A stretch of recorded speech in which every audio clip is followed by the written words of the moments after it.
simply unable to enter the operational environment where the threat exists. This is what I mean when I say that Iran has spent 4 decades studying this geography with extraordinary seriousness. Because the conclusion that follows from those numbers is not subtle. If you build your deterrent for the shallow, noise-saturated, commercially trafficked waters of the Strait, and you build it well, you have already negated the single most powerful dimension of American military power before a single shot is fired. And what comes next is even more revealing. Iran did not attempt to match American naval technology. That would have been the strategic mistake that Washington, frankly, hoped Tehran would make. Instead, Iran built something entirely different: the Ghadir-class submarine. Each vessel approximately 29 meters in length, displacing roughly 120 tons. Domestically produced since 2005, derived from North Korean Yono-class technology, but refined and adapted over 2 decades of indigenous development. These are not platforms designed to impress naval architects or to compete in the open ocean. They are designed to do one thing with lethal precision: to operate invisibly in exactly the environment where American naval power cannot follow. When a Ghadir submarine settles onto the seabed of the Strait of Hormuz and shuts down its diesel-electric engines, it becomes, according to multiple Western military analysts, acoustically indistinguishable from the surrounding environment. The background noise generated by dozens of commercial vessels transiting the strait at any given moment is sufficient to mask the acoustic signature of a stationary submarine entirely. The most sophisticated sonar systems that American technology has produced cannot reliably separate a resting Ghadir from the ambient noise floor of one of the world's busiest commercial waterways. This is not Iranian propaganda. These assessments come from American naval officers. US Navy Captain Vincent has acknowledged publicly that the Ghadir class provides Iran with additional surveillance capability and creates a new and meaningful layer of defense. Commander Daniel Dolan, whose credentials in undersea warfare are not in question, described these submarines as, and I want you to note that this is a Western military voice speaking, well designed for guerrilla warfare, ambushes, and anti-access area denial operations. Iran currently operates between 20 and 23 of these submarines, and that number matters enormously because volume itself is a strategic multiplier. Even if American anti-submarine warfare assets could detect 1 or 2 of these platforms with some degree of reliability, the capacity to simultaneously track and neutralize 24 submarines dispersed across a narrow waterway, resting silently on the seabed, while managing all the other threats in the theater simultaneously, exceeds what American forces have available in this specific environment. But what comes next is even more significant, and this is where the Western media narrative becomes not merely incomplete, but actively misleading. The former commander of Iran's Navy, Rear Admiral Hossein Khanzadi, made a statement about the Ghadir class that Western outlets largely ignored or dismissed. He described its operational potential as analogous to what the German U-boat achieved during the Second World War. Now, I want you to think carefully about that analogy, because it is not bombast. It is a precise and historically informed operational comparison. The German U-boat campaign did not destroy the Allied navies in open battle. What it did was nearly strangle the Atlantic supply lines that kept the Allied war effort operational. It imposed such an extraordinary cost in shipping losses, insurance premiums, route disruptions, and strategic anxiety that for a significant period, the outcome of the entire war turned on whether those supply lines could be kept open. The Ghadir fleet is designed to do precisely that, not to sink an aircraft carrier, not to destroy a carrier strike group in a dramatic exchange, but to impose sufficient uncertainty, sufficient risk, sufficient unpredictability on the commercial shipping lanes of the Strait of Hormuz, that the rational economic calculation for any shipping operator, any insurer, any charterer becomes, avoid this route entirely. The submarine does not need to fire a single torpedo to achieve that objective. Its mere presence, undetected, unlocatable, waiting, is the weapon. Now let us talk about the mines, because if the Ghadir submarines represent Iran's most operationally sophisticated capability in this theater, the naval mine arsenal represents its most immediately consequential one. And here I want to be precise, because the Western coverage of Iranian mine deployment in the Strait has been, characteristically, both sensationalized and simultaneously understated in the ways that actually matter. The Pentagon has confirmed, not suggested, not assessed, confirmed, that naval mines have already been deployed in the Strait of Hormuz. Their precise locations are unknown, their triggering mechanisms vary, their specific targeting configurations have not been publicly disclosed. But what is known from years of documented Iranian naval development is the scope and sophistication of what those mines represent. Iran's naval mine inventory includes magnetic mines, triggered by the metallic signature of a passing hull. It includes acoustic mines triggered by the sound profile of specific vessel types. It includes pressure mines triggered by the hydrodynamic displacement of a passing ship.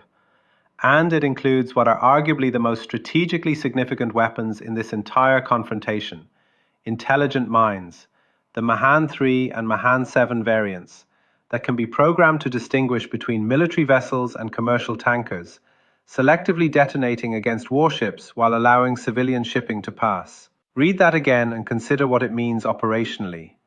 Iran has the capacity to deploy a minefield that specifically targets American naval vessels while leaving commercial shipping relatively intact. This is not a weapon that closes the strait indiscriminately. It is a weapon that closes it selectively, and that selectivity is itself the most dangerous dimension of it, because it means Washington cannot simply declare the strait dangerous and shut down all transit on those grounds. The risk is not uniform. It is concentrated precisely on the vessels that the United States must send through the strait to maintain the naval presence upon which its entire regional credibility depends. Stay with me, because this is where the narrative completely changes. The International Maritime Organization has reported that tanker traffic in the strait has collapsed by 90%. That is not a projection. That is a current operational reality. Ship captains, men who know these waters with an intimacy that no satellite analyst or think tank researcher can replicate, are looking at this situation and making a unanimous professional judgment. Wait, no commercially rational captain will risk a fully loaded supertanker on a route where even a single mine might be waiting. The insurance cost alone renders the transit economically non-viable, even before the physical risk to crew and vessel is factored in. And this is the essential strategic insight that gets lost in the drama of missile strikes and drone countermeasures and official press conferences. Uncertainty is itself a weapon. You do not need to detonate a mine to close a shipping lane. You need only to ensure that nobody can confidently certify that no mines are present. Iran achieved that objective the moment the first mine entered the water. Everything that has happened since is, from a purely strategic standpoint, consolidation. Now, I want to address something directly, because serious analysis requires intellectual honesty, even when that honesty complicates the narrative. There is a genuine strategic constraint on Iran's side that deserves acknowledgement, and acknowledging it actually makes the Iranian strategic position more impressive, not less. Iran cannot mine the strait into complete impassability without damaging its own interests in a fundamental way.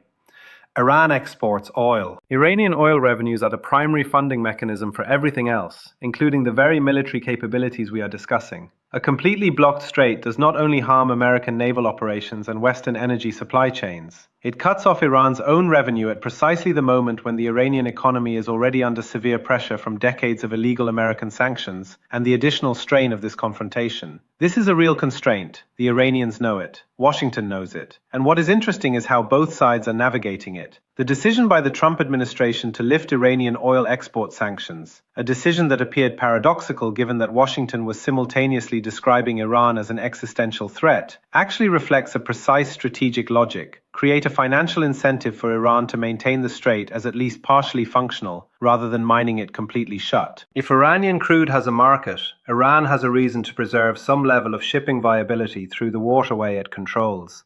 It is a financial lever. Whether it is working is a different question entirely, and if you think that's surprising, the next part is even more significant. Let us now examine what American forces have actually accomplished in what Washington has branded Operation Mysterious Fury, a name that several of America's NATO allies have quietly taken to calling Operation Mysterious Flight, a reference to how rapidly they withdrew from involvement once the operational realities became clear. Washington announced with considerable fanfare that American forces had destroyed 11 Iranian submarines. This announcement was framed, quite deliberately, in a way designed to suggest that the undersea threat had been substantially addressed. The vessels destroyed included the Fateh, Iran's most advanced coastal submarine at 600 tons displacement, and 3 Kilo-class submarines of Russian manufacture, which represent the largest and most capable platforms in Iran's fleet.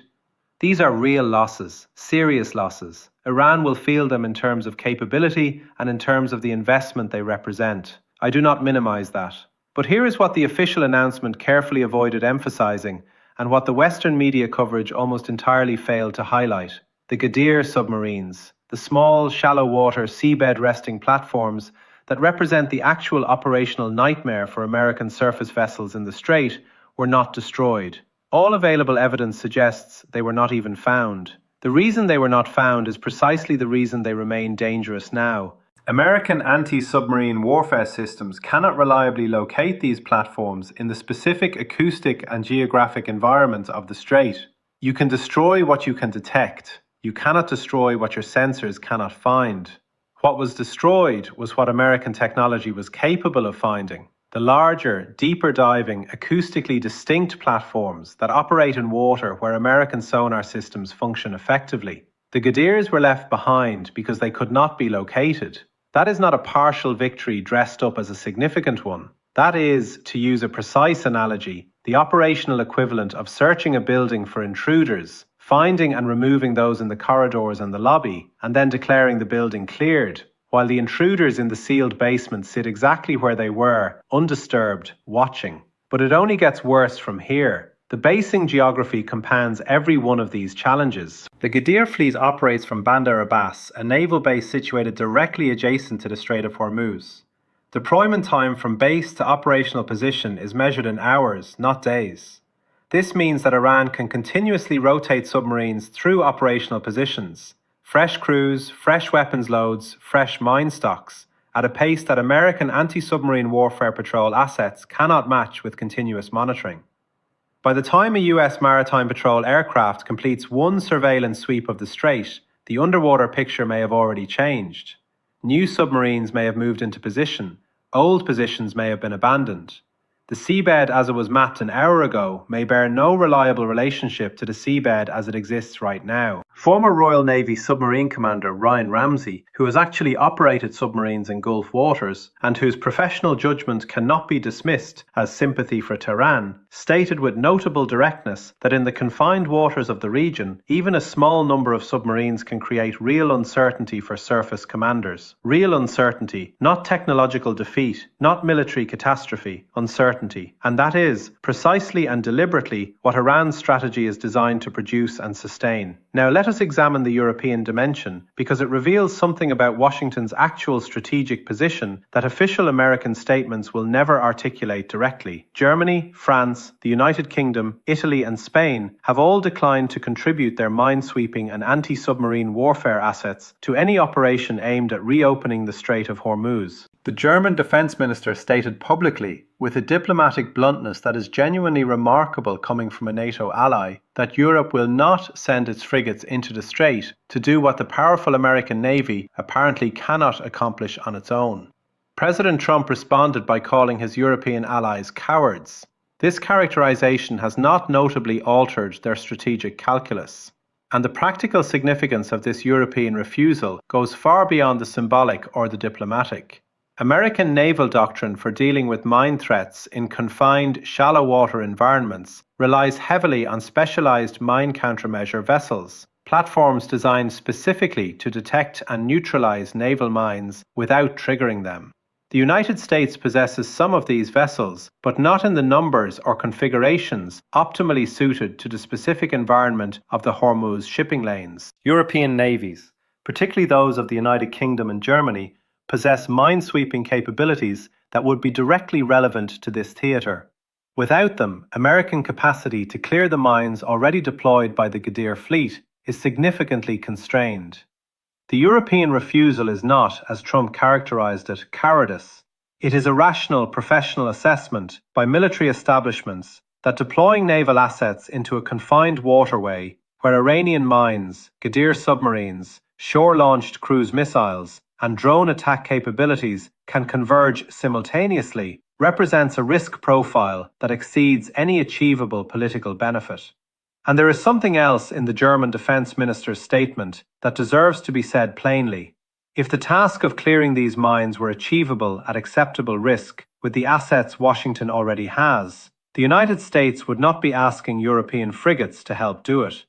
The request itself is the admission. Keep watching, because what I'm about to lay out in the next section of this analysis is where the true depth of this strategic confrontation becomes impossible to ignore. The economic consequences of what is unfolding in the Strait are not future projections, they are current realities. Brent crude has exceeded levels that would have seemed extraordinary even a few months ago. American motorists in parts of the country are paying pump prices that have nearly doubled since this confrontation intensified. From levels already strained by post-pandemic inflation to figures that are now reaching genuine household crisis territory in communities where transportation is not a luxury but a necessity. Every dollar that oil climbs above its pre-conflict baseline represents a direct and quantifiable transfer of economic leverage from Washington to Tehran. Not through diplomacy, not through military confrontation. Through 29-meter submarines sitting silently on the seabed, and through mines whose locations no one in Washington can identify with confidence. According to the US Energy Information Administration, approximately 20% of the world's liquefied natural gas and 25% of all seaborne oil trade pass through the Strait of Hormuz annually. More than 20 million barrels of crude oil cross that narrow waterway every single day. When that traffic collapses by 90%, the consequences do not remain contained in the Persian Gulf. They move through every supply chain, every energy market, every freight calculation, every grocery store margin, every airline ticket, every heating bill on the planet. If you live in a city that depends on natural gas for heating or electricity generation, what is happening in the Strait of Hormuz is not a foreign policy story for you. It is a utilities bill story. If you own a vehicle or rely on freight transportation, it is a fuel price story.